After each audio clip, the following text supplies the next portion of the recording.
Hi everyone, চলে এলাম আরও একটা টপিক নিয়ে তোমাদের সঙ্গে ডিসকাস করতে।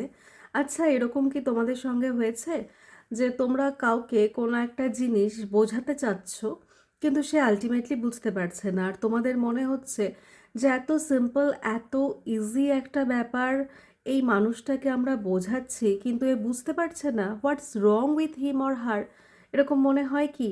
বা হতে পারে তুমি খুব ভালো স্টুডেন্ট, তুমি যখন কাউকে পড়াতে যাচ্ছ, মানে অ্যাজ আ টিচার, তুমি এত ভালো এক্সপ্লেন করছো, তোমার মতো করে করছো, কিন্তু স্টুডেন্টরা আলটিমেটলি কিছু বুঝতে পারছে না। তখন তুমি ভাবছো, আরে বুঝতে পারছে না কেন? মানে তুমি যেটাকে খুব ভালো করে করতে পারছো, সেই জিনিসটা অন্য কেউ তার মানেই উদ্ধার করতে পারছে না। এখানেই হচ্ছে আজকের টপিক, কার্স অফ নলেজ। আমি জানি না তোমরা কতজন এই কথাটা শুনেছো বা শোনোনি। কার্স অফ নলেজ, কার্স মানে আমরা জানি অভিশাপ। তো নলেজের অভিশাপ কাকে বলে?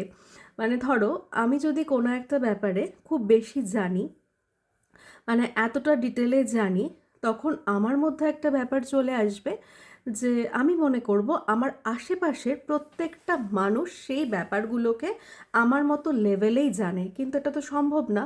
অনেকে হতেই পারে আমি যেটা জানি সে সেটা জানে না।